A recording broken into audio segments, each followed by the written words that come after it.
thanks everyone for joining us now, and whoever's going to tune in later, because I'm sure we'll record this and put it out there. We've had a great response to what we put out now. We've launched on Steam. So, again, just thanks to everyone. People have been sharing the motion comic from our art team. That's super exciting to see. The one reason why we kind of thought we'd do a live Q&A instead of our normal devlog where we show game footage on that is because really the motion comic itself, it took a long time for our team to put it together. So we have a lot of like mechanically behind the scenes like stuff we've been working on art wise, and what the juicy stuff everyone really wants to see. That's had to take a step that had to put on the back burner while we did the motion comic. So now we're full front on making all the assets for the game again. So the next, I mean, unless the live Q&A works out so well that we keep this format. We might still do it in the future, but we do want to keep switching back to the devlog showing game footage as well. I have a Anyways, question yes, Steve. for the ones just joining us. What is the what you're talking about, and what is that awesome? Is it this crazy game that the kids keep talking about called Thrive? Heavy Lies the Crown with our Steam Hopefully, you page see it like under me. right Thrive, heavy there. lies the crown. Without further ado, are you ready to answer some questions, Greg? Oh, that's what we're here for. Yeah, let's do it. I'm I ready mean, to yeah, thanks ask for everyone them. that like posted questions, that wrote in, asked questions, and if you have questions, you can write, I think, on Discord in our stream channel, and we'll try to get to the ones that we can to. Yeah, go ahead, Steve. First and foremost, when and where will Thrive Heavy Lies the Crown launch? Thrive will launch. We're trying to get March 2023, and it will launch on Steam for obvious reasons. We have our page up already, and I mean, we want to go Epic, probably GOG. Honestly, wherever any market that we can put our game on, we'll try to put it on there. Unless, of course, in the future someone offers us an exclusive deal or something like that, then I mean, we will obviously be open to those kind of things. But as of now, we're gonna put the game on all markets. Well, that's We on PC markets, anyways. Next question. Is Thrive Heavy Lies the Crown real time, or is it going to be a turn based game?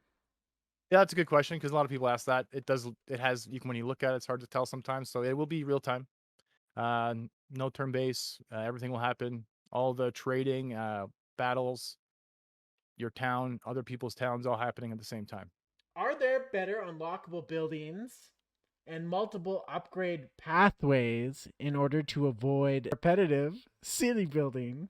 Yes. Usually, like again, I just say city builders term. Hopefully, people know what a city builder is. I guess to begin with, we're trying to create like a town where the people, the individual's needs. You grow that town bigger and bigger. The bigger the town gets, the more usually needs they want, luxury items and items to survive. And then usually in typical city builder, that kind of ends at like the pinnacle of that loop there.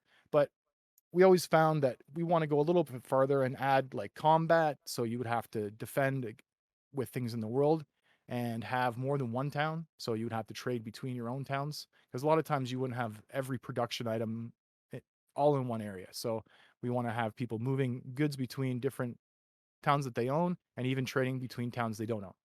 Going further than that, we also have two pathways you can pick from. Not really, pick from is a tough word. You will have to eventually go between two pathways that the ideologies of your peoples will eventually change depending on how you kind of play the game. So you're going to have multiple pathways to pick from. Your actual towns will look different depending on your pathways you pick from, and that will add a lot of variety in your play styles. In your kingdom that you are overseeing, your fiefdom, if you would, can rebellions happen? Oh Can yes. you So can you in any kingdom, people are going to be happy, they're going to be sad. Sometimes you have to make tough decisions that even though you want to make your people happy, they won't be. And they're probably going to tell you. Sometimes they might peacefully just leave. Other times they're going to get the pickets out and probably start burning some things. So, yes, your people will definitely rebel if you treat them poorly. So we already talked about the two different paths. So do you have to And choose? if we're going to, let's label those paths. We call them benevolence and tyranny.